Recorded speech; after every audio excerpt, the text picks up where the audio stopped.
Assalamualaikum warahmatullahi wabarakatuh. Halo Sobat Mahasiswa Universitas Sultan Ageng Tirtayasa.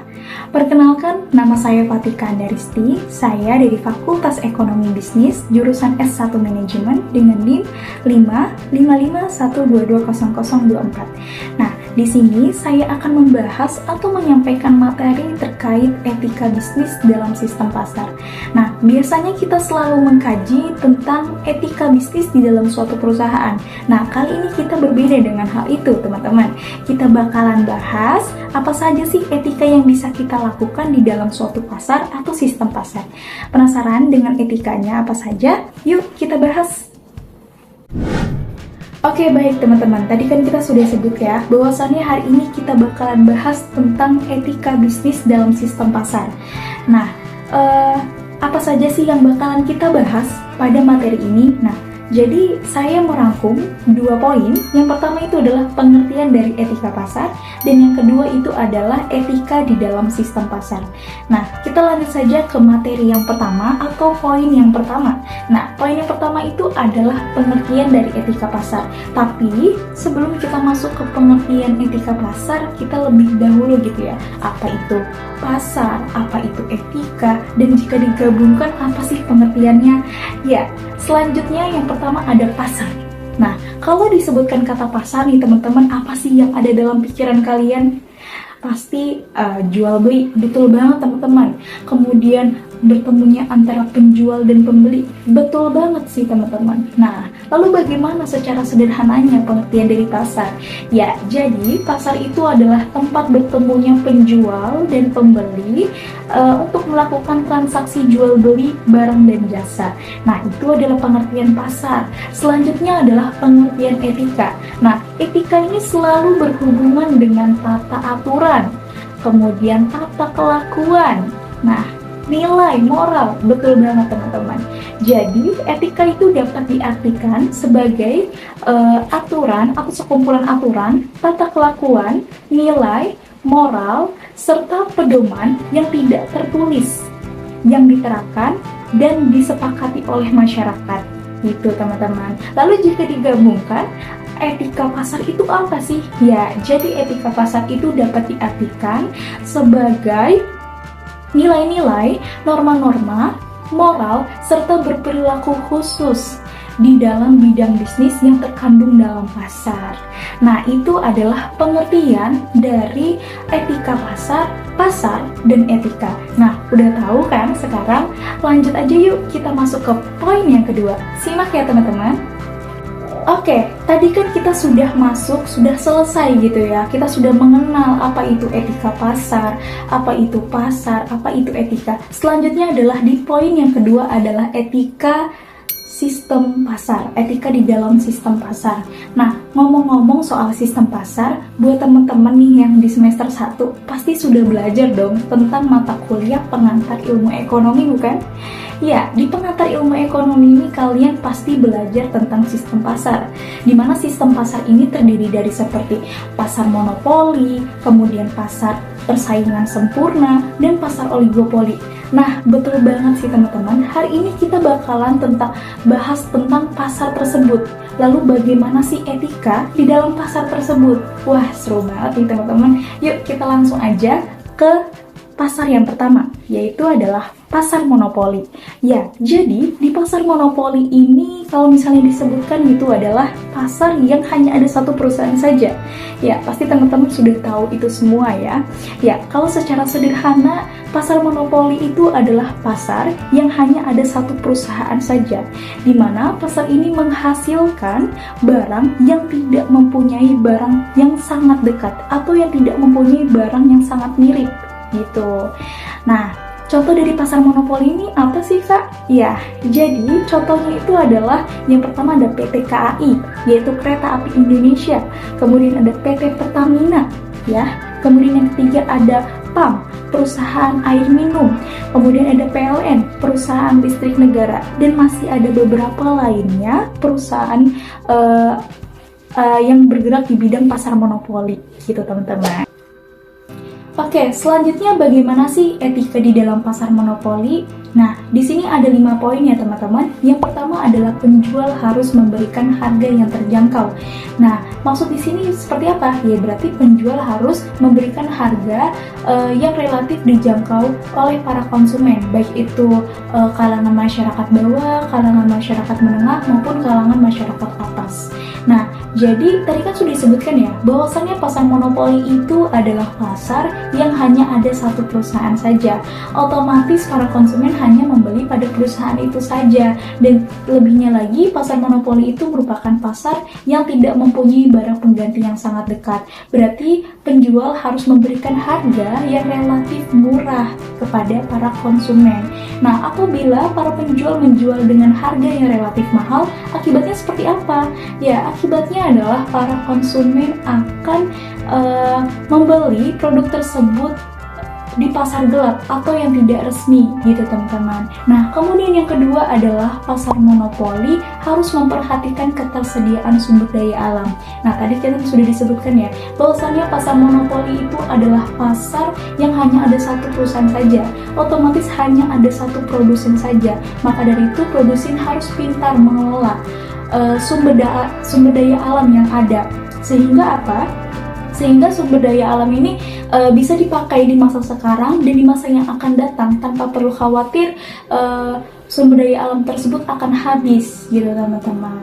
Nah, kemudian yang ketiga itu adalah tidak diperkenankan membatasi sumber daya alam untuk kepentingan komoditasnya. Nah, pada poin ini kita misalkan saja ya, kita misalkan ada sebuah masyarakat. Nah, masyarakat ini dia memanfaatkan perairan gitu, memanfaatkan perairan tersebut demi kemaslahatan banyak orang. Nah, kemudian pemerintah tidak boleh membatasi masyarakat tersebut pada saat menggunakan perairan. Apalagi kalau misalnya pemerintah membatasi masyarakat tersebut demi kepentingan pemerintah saja, tidak ada kepentingan kemaslahatan. Nah, berarti di sini etikanya adalah tidak diperkenankan membatasi sumber daya alam untuk kepentingan komoditasnya.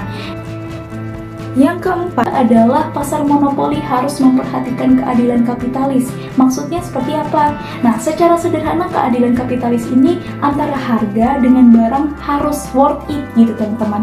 Jadi ketika harganya mahal, berarti kualitasnya juga harus bagus. Nah, kalau misalnya harganya mahal tapi kualitasnya turun, berarti di sini tidak ada keadilan kapitalis. Maka dari itu, pasar monopoli harus lebih memperhatikan lagi kualitasnya apakah worth it dengan harganya gitu. Jadi harus worth it antara harga dengan barang yang ditawarkan. Yang kelima yaitu adalah memberikan kesempatan bagi para pendatang baru. Nah, kita semua tahu ya bahwasanya pasar monopoli ini ciri-cirinya adalah sulit masuknya para pendatang baru ke dalam pasar monopoli. Nah, berarti di sini perusahaan-perusahaan itu secara langsung dan tidak langsung itu memberikan hambatan bagi para pendatang baru dari segi harga maupun dari biaya produksi, sehingga tidak memiliki keuntungan nih atau mengalami kerugian bagi para pendatang baru. Contohnya seperti adalah penetapan harga serendah mungkin, sehingga apa? Para pendatang baru ini mengalami kerugian teman-teman. Nah, maka dari itu contohnya kita bisa ambil gitu ya, kita bisa ambil seperti kayak pom bensin di Pertamina dengan bensin eceran. Nah, pom bensin ini kan harganya jauh lebih murah ya dibandingkan dengan eceran. Nah, di sini berarti konsumen akan lari ke pom bensin yang di Pertamina ini dibandingkan dengan si eceran. Berarti di sini adanya memonopoli pasar gitu. Perusahaan-perusahaan akan memonopoli pasar para pendatang baru begitu. Jadi etikanya kita harus bisa memberikan kesempatan bagi para pendatang baru. Oke, kita masuk ke pasar yang kedua, yaitu adalah pasar persaingan sempurna. Nah, pasar persaingan sempurna ini adalah pasar yang dimana dari namanya aja udah sempurna nih teman-teman. Nah, berarti pasar ini adalah pasar yang ideal, pasar yang terjamin terwujudnya kegiatan memproduksi barang dan jasa secara efektif, efisien, dan optimal. Lalu bagaimana sih pengertian dari pasar persaingan sempurna secara sederhananya? Ya, jadi pasar persaingan sempurna ini adalah struktur pasar atau industri yang terdiri dari banyak penjual dan pembeli, dan setiap penjual dan pembeli tidak dapat mempengaruhi keadaan pasar. Nah, contoh-contoh dari pasar persaingan sempurna itu seperti apa sih? Ya, contoh-contoh dari pasar persaingan sempurna itu yang pertama yaitu adalah pasar komoditas, di mana pasar komoditas ini terdiri seperti pasar emas, gas, dan minyak. Kemudian ada pasar pertanian. Nah, di mana pasar pertanian ini para petani memperjualkan hasil panennya seperti sayur-sayuran dan buah-buahan. Nah, kemudian yang ketiga ada pasar barang-barang kecil, contohnya seperti kayak ada pasar alat tulis, kemudian pasar buku. Nah, itu termasuk ke dalam contoh-contoh perusahaan pasar persaingan sempurna. Oke, lalu bagaimana sih etika dalam pasar persaingan sempurna? Nah, etika di dalam pasar persaingan sempurna ini ada 3 poin, teman-teman. Yang pertama adalah mendorong para penjual dan pembeli mempertukarkan barang secara adil. Maksud adil di sini seperti apa? Nah, maksud adil di sini adalah ketika adanya transaksi antara penjual dan pembeli harus memiliki keputusan yang adil, jadi menguntungkan kedua belah pihak, di mana sama-sama adil. Contohnya kita bisa ambil seperti penjual menjual produk tersebut dengan harga 50.000. Kemudian pembeli merasa bahwasannya 50.000 ini tidak sepadan dengan budget yang pembeli miliki. Maka dari itu pembeli menawarkan dengan harga 45.000. Nah, kemudian penjual pun setuju. Karena apa? 45.000 ini masih mencakup target keuntungan yang penjual inginkan. Nah, berarti di sini adanya keputusan yang adil antara si penjual dengan si pembeli. Yang kedua, yaitu adalah memaksimalkan utilitas penjual dan pembeli dengan mendorong mereka mengalokasikan, menggunakan, dan mendistribusikan barang-barang dengan efisiensi yang sempurna. Nah, maksud dari memaksimalkan utilitas ini apa? Berarti adalah memaksimalkan kepuasan penjual dengan pembeli. Nah, maksud dari kepuasan penjual itu seperti memaksimalkan keuntungan si penjual dalam menjual produk. Sedangkan untuk memaksimalkan kepuasan pembeli itu seperti contohnya pembeli mempunyai budget seharga 100.000, di mana 100.000 ini digunakan untuk membeli berbagai macam produk di pasar. Jadi bisa dipakai semaksimal mungkin nih budget yang dia punya untuk membeli berbagai macam produk yang pembeli butuhkan gitu. Selanjutnya, yang ketiga itu adalah mencapai tujuan-tujuan tersebut dengan suatu cara menghargai hak pembeli dan penjual untuk melakukan pertukaran secara bebas. Nah, maksud di sini berarti kita berfokus pada hak-hak si penjual dengan si pembeli. Nah, hak penjual ini adalah di mana penjual memiliki hak untuk menjualkan produknya kepada pembeli siapa saja. Nah, biasanya penjual ini sudah mentargetkan berapa sih keuntungan yang ingin didapatkan. Contohnya seperti penjual menjual produk dengan target 20% keuntungan. Nah, ketika menemukan konsumen yang tidak sesuai dengan target yang diinginkan, maka penjual boleh menolak untuk menjual produk tersebut kepada konsumen tersebut, kemudian memilih dengan konsumen lainnya yang setuju dengan target keuntungan si penjual tersebut. Nah, sama halnya dengan konsumen. Nah, konsumen ini juga memiliki hak untuk membeli produk manapun dan di penjual manapun gitu ya, sesuai dengan budget atau sesuai yang diinginkan oleh si pembeli, baik itu dari budget maupun kualitas yang diinginkan oleh si pembeli. Jadi memiliki hak-hak tersendiri untuk membeli barang begitu teman-teman. Oke, kita masuk ke pasar yang ketiga, yaitu adalah pasar oligopoli. Nah, pasar oligopoli ini secara bahasa terbagi menjadi 2 kata, yaitu ada oligos dan ada polein. Oligos yang artinya adalah jumlah yang banyak dan polein ini adalah menjual.